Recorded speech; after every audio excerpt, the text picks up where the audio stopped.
तो एक बार बोलो शीतला माता की जय। एक बार शीतला माता ने विचार किया कि चलो धरती पर चलकर देखती हूँ कि कौन मेरी पूजा कर रहा है और कौन नहीं कर रहा है। ऐसा विचार कर वो धरती पर आई और गांव-गांव में घूमकर, शहर-शहर में घूमकर देखने लगी कि किस जगह पर मेरी पूजा हो रही है, किस जगह पर नहीं। कई जगह पर तो उन्होंने देखा कि पूजा हो रही थी, लेकिन ऐसे घूमते-घूमते जब एक गांव में पहुंची, तो वहां पर उन्होंने देखा कि उस गांव का कोई भी व्यक्ति ऐसा नहीं था जो शीतला माता की पूजा कर रहा हो। वह तिथि थी सप्तमी की तिथि, शाम के समय आई थी। ऐसे घूमते-घूमते आधी रात लगभग 11 बज गया। तब जब 11 बज गया घूमते-घूमते पहुंची एक घर के सामने। उस घर में किसी औरत ने चावल बनाया था और उसका माड़ निकाला था और वह पूरा गर्म था। वही गरम-गरम माड़ उसने फेंका। जब वह माड़ उसने फेंका तो आकर शीतला माता के शरीर पर गिरा। जब शीतला माता के शरीर पर वह माड़ गिरा तो शीतला माता के शरीर पर तमाम फफोले पड़ गए, छाले पड़ गए और वह पूरा जलन से छटपटाने लगी और मदद के लिए बुलाने लगी, कोई है मेरी मदद करे, कोई है मेरी मदद करे। ऐसे-ऐसे पूरे गांव में वो भ्रमण कर रही थी और मदद के लिए गुहार लगाती जा रही थी। उनको किसी चीज की क्या समस्या हो, तो सबकी समस्याएं दूर करती हैं, लेकिन वो तो सबकी परीक्षा ले रही थी कि कौन है इस गांव में या शहर में कि जो किसी की मदद कर सकता है, जो इंसानों की मदद करेगा, जो इंसान वही इंसान अच्छा है। तब इसीलिए वो ऐसे कर रही थी और उनको कोई समस्या नहीं होती, तो ऐसे ही घूम रही थी लेकिन कोई भी उनकी मदद के लिए नहीं आया।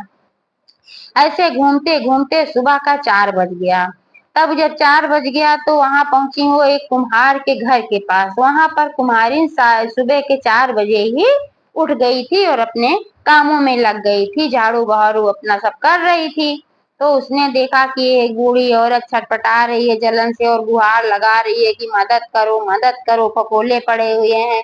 तो तुरंत कुम्हारिन अपना काम छोड़ दी और भागी-भागी आई, बोली कि माता जी आप मेरे घर चलो, मैं आपकी थोड़ी सेवा कर देती हूँ, देखती हूँ कि क्या हो पाता है। तो शीतला माता उसके घर गई, तो कुम्हारिन ने शीतला माता को बड़े प्यार से बैठाया और घड़े में पानी ले आई, खूब ठंडा-ठंडा पानी लेके आई। शीतला माता के ऊपर पूरा ठंडा पानी डाल दिया, ऐसे-ऐसे उसने कई घड़े पानी डाल दिया। जब शीतला माता के ऊपर कई घड़े से पानी पड़ा ठंडा, तब उनको ठंडक प्रदान हुई और उनको काफी आराम मिला। जब उनको आराम मिला तो बहुत प्रसन्न हुई। कुम्हारिन ने कहा कि हे माता, मेरे पास खाना कुछ रखा हुआ है बासी, तो ले आए उसको आप खा लीजिए, क्योंकि आप पता नहीं कब से घूम रही हैं इस तरीके से, तो आपको भूख लगी होगी। तो माता ने कहा हाँ ले आओ, क्या रखी हो? कुम्हारिन ने कहा मेरे पास बासी रोटी है और दही भी मैं रखी हूँ थोड़ी सी, वही आपके लिए मैं लेकर आती हूँ। तब कुम्हारिन आई और उनको बासी रोटी और दही दिया खाने के लिए और खूब ठंडा-ठंडा पानी दिया पीने के लिए घड़े का। माता ने दही और रोटी खाया और वो बहुत प्रसन्न हो गईं। जब वह प्रसन्न हुई तो उन्होंने कुम्हारिन से कहा कि हमको जो है थोड़ा विश्राम करने के लिए जगह दे दो। तो कुम्हारिन ने कहा कि मैं क्या बताऊं, विश्राम करने के लिए जगह तो मैं दे ही दूंगी, लेकिन आप देख रही हैं कि मेरे घर में तो एकदम दरिद्रता है, ना एक खटिया है ढंग की, ना एक बिस्तरा है, कुछ भी नहीं है। मैं किससे आपको आराम करने के लिए दूं, मैं बहुत गरीब हूँ, मेरे घर में बहुत दरिद्रता है। तब शीतला माता ने कुम्हारिन से कहा हे बेटी, तुम्हारी सेवा से मैं बहुत प्रसन्न हूँ। अब तुम्हारे घर में कोई भी दरिद्रता नहीं रहेगी। मैं तुम्हारे घर की सारी दरिद्रता झाड़ कर फेंक देती हूँ।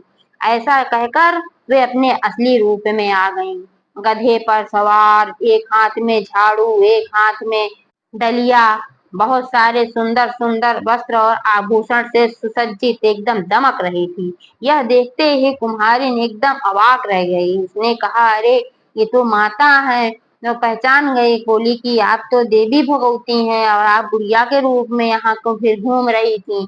तब शीतला माता ने कहा मैं सबकी परीक्षा ले रही थी बेटी कि कौन कैसा है। यहाँ पर कोई भी मेरी पूजा भी नहीं कर रहा था और मैं मदद के लिए इतना चिल्लाई, कोई मेरी मदद के लिए भी नहीं आया। लेकिन तेरे घर में कुछ भी नहीं है, खाने पीने का भी नहीं है, कोई भी, उसमें भी तुमने मुझे खिलाया। ये भी नहीं सोचा कि रखी रहेगी तो तू खुद खाएगी, फिर भी तूने मुझे खिलाया और मुझे बहुत ठंडक प्रदान हुई तेरे ठंडे घड़े के पानी से और दही से। सब मुझे बहुत अच्छा लगा, इसलिए मैं बहुत प्रसन्न हूँ और मैं तेरे घर की सारी दरिद्रता झाड़ देती हूँ।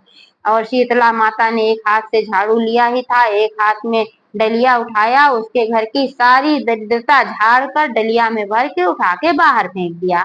अब तो कुम्हारिन के घर में एकदम धन संपदा पूरा भर गया, उसके घर में किसी भी चीज की कमी ही नहीं रह गई। इसके बाद फिर शीतला माता ने कहा, बेटी इतना तो मैंने जो तुझे दिया है तो बहुत कम है, अब तू मेरे से कुछ मांग, वरदान मांग, क्या मांगती है। कुम्हारिन ने कहा, हे माता, मैं आपसे यही वरदान मांगती हूँ कि जो भी औरत आपकी पूजा करे, आपको ठंडे बासी भोजन का भोग लगाए, आपके ऊपर ठंडा जल चढ़ाए, दही चढ़ाए, लौंग इलायची वगैरह से आपका पूजन करे, तो आप उसके सुहाग की रक्षा करना, उसके बच्चों की भी रक्षा करना, उसके घर में सुख संपत्ति बनाए रखना। और जो पुरुष भी आपके ऊपर ठंडा जल अर्पित करे, आपकी पूजा करे, उसको भी धन संपत्ति देना, उसके व्यापार में भी लाभ करना, मैं यही वर मांगती हूँ। तो शीतला माता ने कहा, तथास्तु बेटी, जैसा तूने कहा है सब ऐसा ही होगा। और उसी दिन से ये प्रचलन हो गया कि बासी भोजन का ही शीतला माता को भोग लगता है, और जो भी इस तरीके से शीतला माता की पूजन करता है, उनको बासी भोजन का भोग लगाता है, उनको ठंडा खाना पसंद है, तो ठंडा खाना और ये ठंडी चीजें, दही है, ठंडा पानी, जल, ये सब का जो चढ़ाता है, तो शीतला माता उसकी रक्षा करती हैं, उसके बच्चों की रक्षा करती हैं, उसके परिवार की रक्षा करती हैं और धन संपत्ति से उसका घर भर देती हैं। एक बार प्रेम से बोलो शीतला माता की जय।